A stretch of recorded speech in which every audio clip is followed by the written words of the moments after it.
Welcome back to The Explainer. So glad you're joining us today because we're looking at something that honestly fundamentally affects your future, but kind of just gets swept under the rug. We're breaking down the mechanics of the Private Retirement Scheme, or PRS for short. And look, my goal here is super simple. I want to help you evaluate your financial future clearly, objectively, and with absolutely zero sales pitches. We're just going to look at the cold hard facts, the data, and the structure so you can make the absolute best decision for yourself. Right, let's dive straight in with a pretty tough question. If you had to stop working right now, today, how far would your mandatory retirement savings actually take you?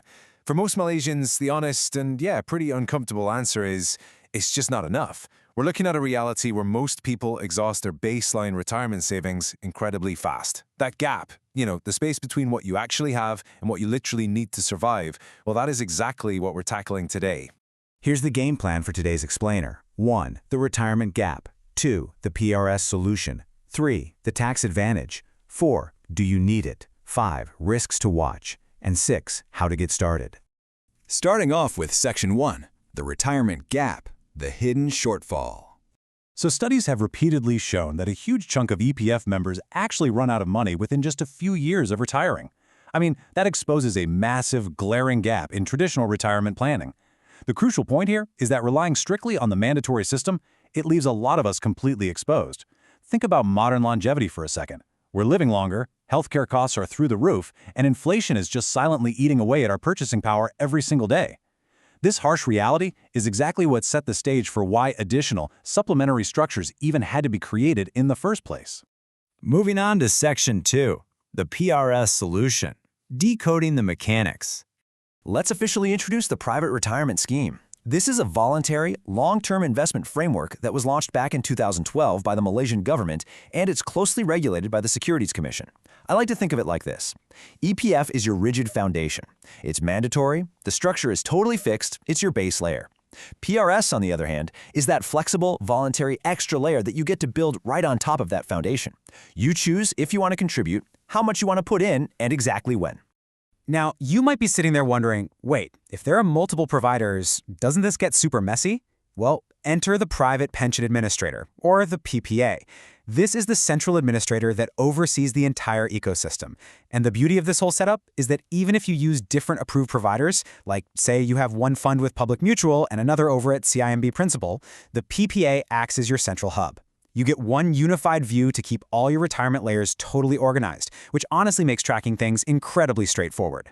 When you sign up with a provider, you're not just, throwing your money into some mysterious black box. You actually get to choose from 3 core fund types, basically depending on your time horizon. If you're young and you've got decades to go, the growth fund gives you that high equity exposure. Mid-career, the moderate fund kind of balances things out. And if you're nearing retirement, the conservative fund is all about capital preservation. Oh, and if you're someone who just hates making investment decisions, you can simply select the default option. It's actually brilliant because it auto-adjusts your risk profile purely based on your age, automatically shifting you into safer assets as you get older. Pretty neat, right? Next up is Section 3, the tax advantage, the RM3000 sweetener. Okay, so the immediate financial incentive that most people are really chasing here is the dedicated tax relief. The government actually wants you to save more, so they're offering up to $3,000 in individual tax relief per year on your PRS contributions. And honestly, the best part? This relief is currently locked in all the way through the year of assessment 2030, which means you have a nice long runway to actually take advantage of this. Plus, it's available to both employed and self-employed individuals. Literally nobody is left out here. Let's translate that $3,000 relief into real tangible cash in your pocket. Because numbers matter, right? If you're in the 24% tax bracket, maxing out your $3,000 contribution effectively saves you $720 in actual taxes paid that year.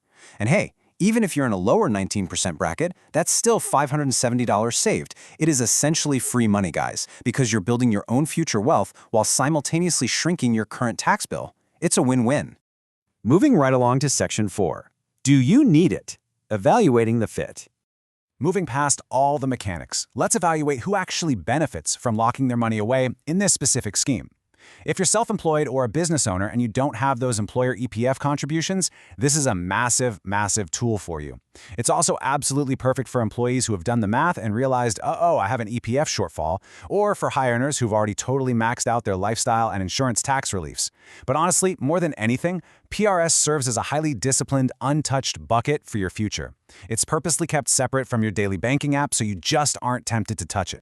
However, to be totally objective here, we do have to look at the other side of the coin. You absolutely should not, and I mean should not, put money into PRS if you're currently carrying expensive, high-interest credit card debt. Look, no retirement fund on earth is going to reliably outpace a 15 to 18% debt interest rate. It's just not going to happen. Also, if you don't have a basic, easily accessible liquid emergency fund, please build that safety net first. And if you're young and your cash flow is incredibly tight right now, focus on maximizing your base foundation before you even think about layering on PRS. Let's hit Section 5, Risks to Watch, the fine print. Before you commit a single ringgit of your capital, it is absolutely critical to understand the strings attached to this investment vehicle. First off, providers charge sales and annual management fees, and these do vary, so you've got to do your homework and compare them. Secondly, and this is probably the most important rule to remember, there's an 8% tax penalty on withdrawals made before age 55. Now, this isn't a bug, it's a feature. It's deliberately designed to force you to treat this as a serious, long-term commitment. And finally, just like literally any investment, fund performance is not guaranteed and it's always subject to market volatility.